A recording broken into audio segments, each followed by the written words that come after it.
All right, we're going to look at 12.3, statistics and parameters. Today, what you're going to do is you're going to use statistics to analyze survey results. You're going to analyze data sets using statistics, okay? First, we have to understand what is a statistical inference. So what is this statistical inference, which is really tough for me to say, is you're making conclusions about the data that you're seeing. So if we survey all the students in the class and say, what do you think about this, X, Y, Z? And we say, well, you know what, the people in this class don't like cinnamon rolls. Because we collected the data about cinnamon rolls and they said they just don't like cinnamon rolls. You know, whatever it is. And so we're gathering the data, looking at it and saying, that's what we figured. And we look at it and say, well, there's a couple different things that we have to say. We have what is an actual statistic. A statistic is the measure that describes a characteristic of a sample. Okay, so does the junior class like, or the freshman class, so we have freshmen there, so do they like cinnamon rolls, yes or no? Okay, then we have the parameter of that, the measure that describes the population, the characteristic about the population. So if we find that the freshmen in our class do not like cinnamon rolls, then we conclude that, you know what, none of the freshmen in the school like cinnamon rolls. We gotta be careful with that because now we're seeing the bias, right? And we don't wanna make sure that our data is has no bias to it. So we're looking at the actual stat is, do they like cinnamon rolls or not? The conclusion that we're coming up with is the entire junior or freshman class does not like cinnamon rolls. Better examples than my cinnamon rolls is example number 1. Identify the sample and the population for each situation and describe the sample statistic and the population parameter. At a local university, a random sample of 40 scholarship applicants is selected. The mean grade point average is 40 applicants is calculated. Okay, so the sample is the 40 people that they selected to look at their GPA. The population is everyone that applied for this scholarship. The sample statistic is the mean grade point average of the sample. The population parameter is the population GPA. So you're pulling the information from that group, and you're going to kind of make inferences about the entire population. So hopefully that's pretty understandable there. Part B.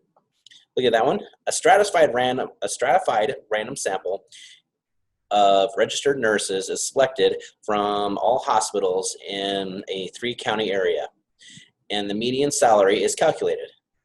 Okay.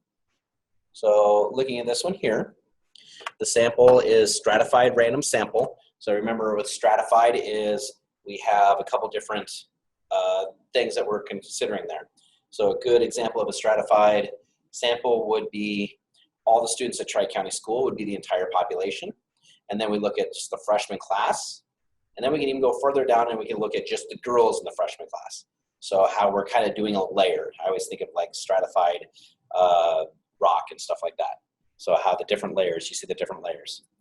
So just remember that came from 12.1, that stratified random sample. Okay, so the sample is randomly selected. And we talked about the stratified from the 3-county area. Population is all nurses in the hospital in the same region. Sample statistic is the median salary of the sample population. Population is the median salary of all nurses in sampled hospitals. Hopefully that's understandable there. Be a couple problems on that when we get to the homework set. So looking at statistical analysis, we look at univariate data is a one variable data. And then measures of variation is how far are we off, okay? So we're looking at how much does our data vary from one point to another or one group to the other group. So looking at that, we can look at range. Range of data is you take the highest number, subtract the lowest number, and that's the range of data. Quartile, okay, quartiles is just like what we think, quarters. So quartile means 4, so what we're going to do is we're going to split the data into 4 equal groups. So 1 to 5, and 5 to 10, 10 to 15, 15 to 20. But by doing that, we're actually not in perfect data, are we? So we need to go 1 to 5, 6 to 10, 11 through 15, 16 through 20. Then we're in quartile range. In the future, we'll actually break that down into a half. So we'll go 0.1 or 0.5 up to 5.5, 5.5 up to 10.5. So that way we have no overlapping of our data. But that's a future class, not for the scope of this class. Interquartile range. So all the interquartile range is you just take the highest number from the from that quartile and the lowest number, you subtract them just like you would do for the range. So it wants to know how big is the range of each quarter, is what interquartile is. Okay. Next thing that's it's a little bit tricky to do. It's actually not, I guess, tricky to do. It's just a lot of work to do, is the mean absolute deviation. Okay. With the mean absolute deviation, we have to find the mean of our data. We have to find the sum of the absolute values of the differences of our mean and the data point. And then you have to divide the sum that we did in step 2 by the number of values that we have. Okay? So an example of this is example number 2. I've already taken the data and put it up on the board. So we have 2, 2, 3, 4, 14. We have to find the mean. So we're going to add those all together and divide by 1, 2, 3, 4, 5. Okay? So we have 7, 9, 11, 25 divided by 5 is 5. So that is our mean. So now what we do is we do absolute value, 2 minus 5 plus 2 minus 5, oops, these are all absolute value, plus 3 minus 5 plus 4 minus 5 plus 14 minus 5. So it's our value point minus the mean, value point minus the mean. So we do that on all of them. So we go ahead and add that all up. Do that, and we find that it is 18. Okay, and then we know that total points that we have is 5, which actually is our mean too, so poorly chosen numbers. So we're looking at 3 and 3/5, and they round that to, of course, 3.6. So they go to a decimal, 3.6 is our mean absolute deviation. Okay, so like I said, not too bad to do. Make sure that we put our points from smallest to largest, figure out the mean, and then you take each point minus the mean, the absolute value. So all these numbers are going to be positive in here because 2 minus 5 is going to be -3, but the absolute value of that is 3. So 3, 3, 2, 1, 9.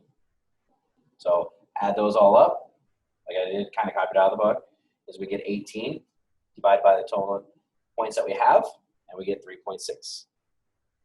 Okay, not too bad. It's just a lot of work. Pretty basic work, but it's a lot of work. Okay, next thing we're going to talk about is standard deviation.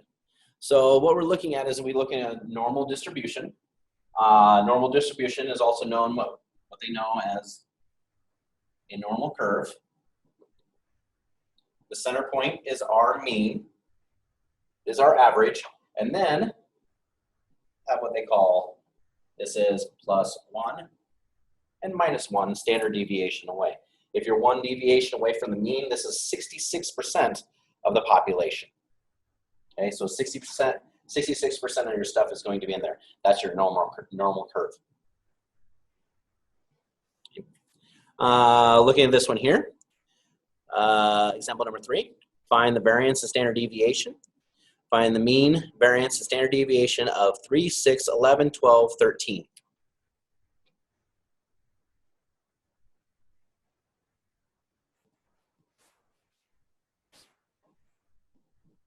Three, 6, 11, 12, and 13.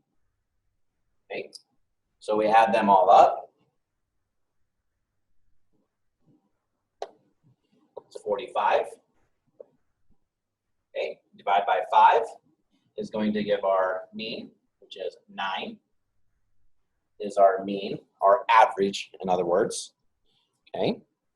So then what we're going to do is we're going to go 3 minus 9 squared plus 6 minus 9 squared plus 11 minus 9 squared plus 12 minus 9 squared and 13 minus 9 squared. Now with this, we got to make sure we watch order of operation. Okay, we do the stuff inside the parentheses and then squared, stuff inside the parentheses, squared, squared, and we make sure and add them all up. So 6 is going to be 36, 3 is going to be 9, 2 is going to be 4, 3 is going to be 9, plus that's 4, so 16. 16, not 12.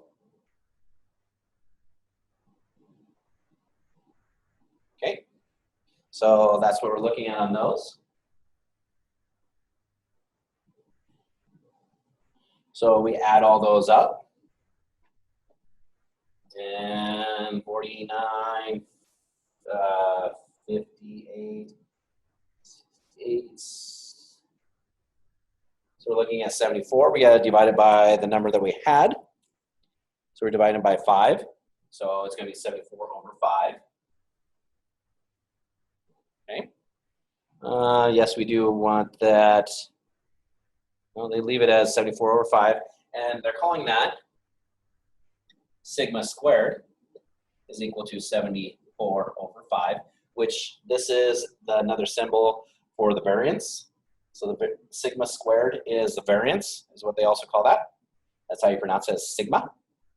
Okay, so then they just want to know sigma itself. So to do that, you have to do the square root of 74 divided by 5. And that is 3.8. So we find that it's 3.8 is our standard deviation. So before we had that normal curve, we said 1 standard deviation. So 3.8 is 1 standard deviation, plus or minus. So 9 is our mean, so that's our center point. So to go 1 standard deviation, we're at 12.8. Okay, that's plus 1 standard deviation. So that's how that works. So our mean plus our standard deviation. So the standard deviation is 3.8. Okay. So like I said, not terribly difficult. It's just following through on the equations. Just a lot of math, a lot of very easy little mistakes that we could make as we go through and do these things. So that's the one thing that you have to really watch out for, is not making those mistakes. Okay. Once again, you have any questions, shoot me an email, and I'll be more than happy to answer your questions. Problems here, 9 through 17. Next thing that you will do is the Chapter 12 mid-chapter quiz.